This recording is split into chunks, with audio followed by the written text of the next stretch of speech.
contar uma piadinha aqui. É uma piadinha, mas ela ilustra isso. Quando você começa a enxergar isso, você começa a ver uma lógica que antes você não via. Diz que uma vez um camarada estava ferrado em casa, desempregado, tinha perdido tudo. Estava igual você quando perdeu o seu canal lá, mauzão e tal, pá, comendo ovo frito com arroz. Aí ele estava ouvindo uma rádio, aquelas rádios de crente, né? Aí o camarada, então, meu amigo, ligue para cá que a gente vai fazer uma oração por você. Então, estou ferrado.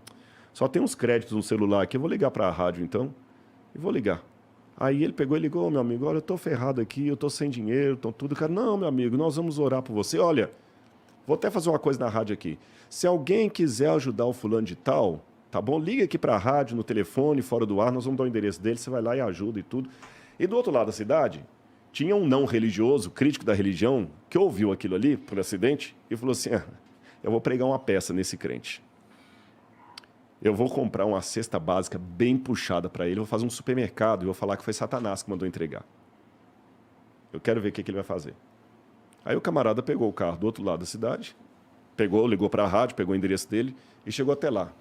Oi, você que é o fulano de tal que tá na rádio? Ô, meu amigo, isso mesmo, como Deus é bom. Pois é, que eu trouxe um monte de coisa para você. Nossa, coisa boa. E fui tirar aquele tanto de caixa do carro, e o cara foi ajudando ele a pegar assim. Então ele, olha, meu amigo, muito obrigado, cara. Muito obrigado, não.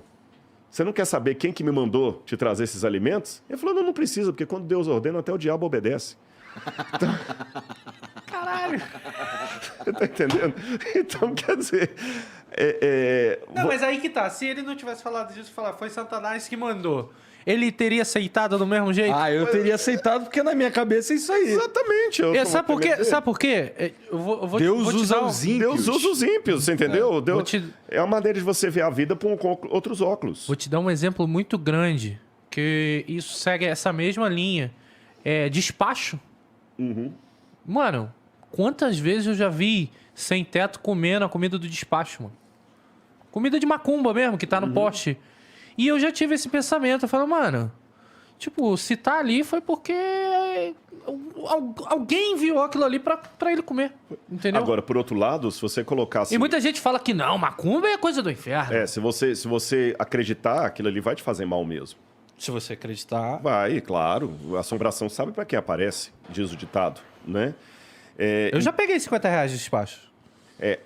Eu já Tava lá, Rodrigo, tava lá. Cinquentinha. Pô, já peguei várias balas Juquinha. Por isso perdeu o canal. Não, cara, eu lembro desses R$50, eu cheguei em casa, dei pra minha mãe.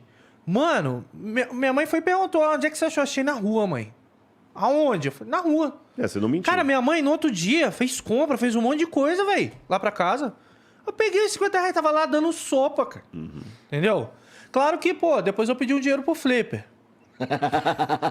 Agora, é interessante Mas também... era 25 centavos. Olha uma polêmica que teve na época do Novo Testamento. Porque a Bíblia fala para não comer carnes sacrificadas a ídolos. Eu vou explicar a razão. Na época isso é mais uma coisa que a gente vê na época do Novo Testamento, embora parece que no livro de Daniel tem alguma referência a isso, quando Daniel recusa comer a comida de Nabucodonosor. Porque a comida era oferecida ao ídolo. E naquela cultura, quando você participava daquilo, é como se você tivesse um banquete com o ídolo.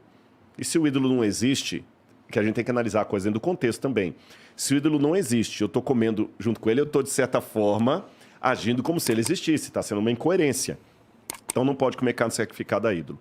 Só que acontecia na cidade de Corinto, que tinha uma igreja cristã lá, que Paulo fundou, o apóstolo Paulo, e tinha um festival de Dioniso lá. Eu sou guia também, quando eu vou para a Grécia, o pessoal, conto toda essa história em Corinto, no achado arqueológico, lá abrindo a Bíblia, explicando a carta de Paulo aos Coríntios. Aí, quando sobrava muita comida no templo de Dioniso, o pessoal vendia no açougue da cidade, que é pertinho ali, você vê os restos do açougue e tudo mais lá do templo. Aí os cristãos ficavam naquela, a gente pode comer aquela carne ou não pode, porque ela foi sacrificada a ídolo e tudo. Aí Paulo falou, gente, compra e come sem perguntar a procedência. Você entendeu? Come. Quem come para Deus come. Quem não come para Deus não come. Mas deu na época um BO lá com Paulo, porque não pode comer carne sacrificada aí. Daí Paulo pensou bem e falou assim, olha, para mim não tem problema nenhum comer se a carne... Porque, olha o raciocínio de Paulo.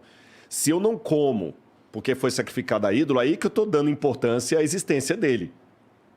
Né? Agora, por outro lado, já que está trazendo tanto escândalo, tanta confusão, e a palavra escandalos, em grego, significa pedra de tropeço. É quando você fazia a pavimentação de uma estrada romana e uma pedra ficava um pouquinho falsa, aí você podia tropeçar ali, cair, machucar a perna, então ele chamava essa pedra de escandalos, em grego.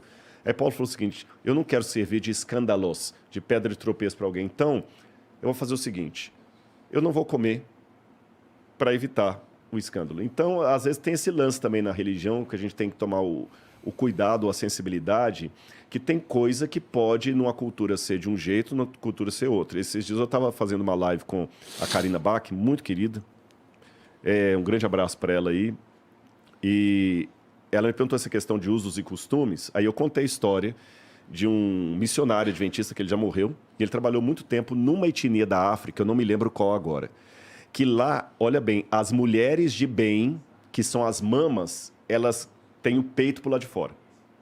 Quando a menina é nova, solteira, ela tem que cobrir o peito. E se a mulher trai o marido, é desgraçada, qualquer coisa, ela perde o direito de ter as mamas à amostra.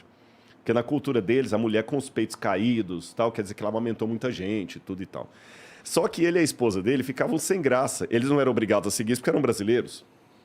Mas chegavam na igreja para pregar, aquele monte de mulher de peito de fora, assim, um negócio esquisito. Aí ele ficou... Hoje ele não faria isso, porque hoje a gente prepara os missionários para aculturar, né? Uhum. Aí ele pegou e teve uma ideia brilhante, só que não, hashtag só que não. Com a mulher dele, olha, nós vamos dar ele tinha um coral na igreja no sábado, nós vamos dar para vocês a camiseta do coral. Ó, se tivesse lá Insider, ia dar muita camiseta, né? Olha, irmãs, vocês vão ter a camiseta do coral. Ai, que bom, obrigado. Compraram uma para cada uma. Aí, que era uma maneira de elas cobrirem. Qual foi a surpresa dele no sábado seguinte, quando chegou na igreja, as irmãzinhas cortaram aqui os buraquinhos, botaram os peitos para fora e ficaram usando. Chegou lá tudo com os peitos cortados aqui, né? Então, quer dizer, tem coisa que varia de cultura para cultura e você tem que ter a sensibilidade de separar o que é princípio, que o princípio é inegociável. O princípio, para mim, é inegociável. O princípio tem que estar acima da cultura. Mas a aplicação do princípio pode variar de lugar para lugar. Se eu entro numa igreja católica, por respeito, eu tiro o chapéu. Mas se eu entro numa sinagoga, por respeito, eu coloco o chapéu. O princípio do respeito é o mesmo, mas a forma de aplicá-lo variou de lugar para lugar.